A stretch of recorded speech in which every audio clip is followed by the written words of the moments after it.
And next ప్రశ్న ఏంటంటే, CA training మీ decision మేకింగ్‌కు అంతే గాకుండా చాలా మంది సీఏలు వెల్ ఎస్టాబ్లిష్డ్ కంపెనీస్ అసలు మీరు స్టార్టప్ మీద ఎందుకు ఫోకస్ చేశారు?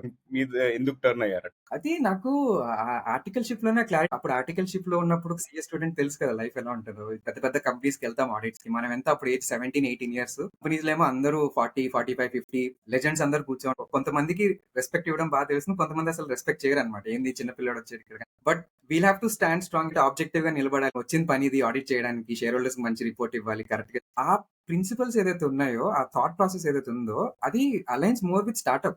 ఎందుకంటే స్టార్టప్స్ లో ఏజ్ గురించి పట్టించుకోరు, ఇదేం పట్టించుకోరు. దే జస్ట్ థింక్ ఓకే, ఇతనికి మ్యాటర్ ఉందా, ఇతను చేయగలుగుతాడా, ఇతనికి ఆ సామర్థ్యం ఉందా, అది మాత్రం చూసి చేపిస్తారు. అక్కడి నుంచి అది ట్రాన్స్లేట్ అయింది. అప్పటి నుంచి నాకు ఇంట్రెస్ట్ ఉంది స్టార్టప్స్ పైన. అయితే నేను సీఏ అయిన టైంలో స్టార్టప్ ఈకో సిస్టమ్ అంత డెవలప్ లేదు ఇండియాలో. లాస్ట్ 5-6 ఇయర్స్ లో ఇట్స్ కంప్లీట్లీ బెలూన్డ్ గానీ అప్పుడు అంత లేదు. సో ఆపర్చునిటీస్ లేవు అప్పుడు అన్నప్పుడు okay, we can do try to ఆ స్కిల్స్ అనేది పికప్ చేసుకుందాం అని చెప్పి పెద్ద కంపెనీస్కి వెళ్ళి స్కిల్స్ పికప్ చేసుకుంటాము. దాని ఇప్పుడు స్టార్టప్స్.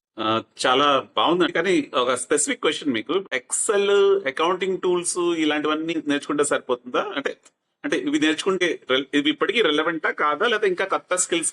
ఈ టూల్స్ ఏవైతే ఉంటాయండి అవి జస్ట్ ఎనేబులర్స్ మాత్రమే మనకి. Ultimately career growth will depend on ఎలా వాడుతున్నాం వాటిని, దేనికోసం వాడుతున్నాం వాటిని. మన థాట్ ప్రాసెస్ అనేది బిజినెస్ డెసిషన్ బేసిస్ మీద ఉందా లేదా అని. ఇప్పుడు ఎక్సెల్ లో నేను చాలా మంది చూసాను, చాలా ఎక్స్పర్ట్స్ ఉన్నారు. వాళ్ళు మ్యాక్రోస్ చేసేస్తారు, కాంప్లికేటెడ్ ఫార్ములాస్. ఇప్పుడు ఆ పర్సన్ ఎవరైతే అంత వాల్యుబుల్ ఉన్నాడో 2 ఇయర్స్ బ్యాక్, ఇప్పుడు ఈ ఏఐ సొల్యూషన్స్ వచ్చిన తర్వాత ఇర్రెలవెంట్. ఎందుకంటే ఆ స్కిల్ సెట్ అవసరం లేదు. ఇప్పుడు నేను జస్ట్ సింపుల్ గా టైప్ చేసి నాకు ఈ ఫార్ములా నువ్వు అది కాపీ పేస్ట్ చేసేది.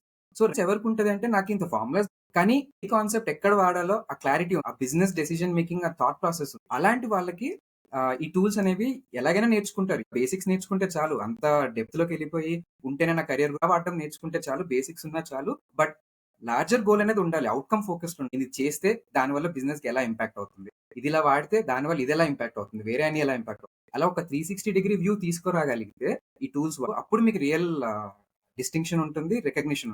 లేదు ఒక టూల్ లోనే నేను చాలా డీప్ గా వెళ్ళిపోతాను, ఎక్స్పర్ట్ అయిపోతాను. హుహు. Especially for explain. సీఎస్.